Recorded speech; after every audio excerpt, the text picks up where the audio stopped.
غانجی صاحب میرا آپ سے سوال یہ ہے کہ میں نے قرآن کو ترتیب سعودی کے ذریعے پڑھنا اسٹارٹ کیا ہے، جیسے آپ نے اپنے قرآن کی تفسیر میں فرمایا تھا کہ اگر ہم 7ویں باب سے چھٹے 5ویں اور پھر اس طرح دوسرے باب پہ جائیں گے تو قرآن کا پورا ایک ترتیب قائم ہو جاتی ہے۔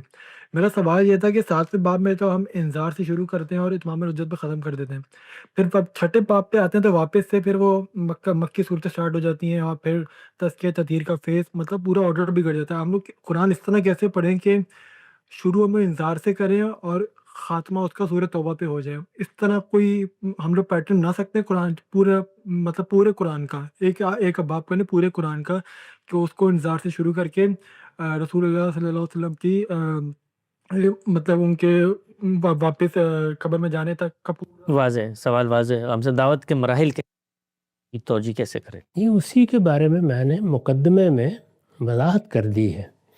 یعنی اگر آپ اہل کتاب سے دعوت کو شروع کریں گے تو بقرہ سے بات شروع ہو جائے گی، یعنی جس طرح کہ اب قرآن مجید کو ترتیب دیا گیا ہے، اور آپ یہ دیکھیں گے کہ اس میں پھر جب آپ دوسرے باب میں پہنچیں گے تو مشرکین عرب بھی زیر بحث آ جائیں گے۔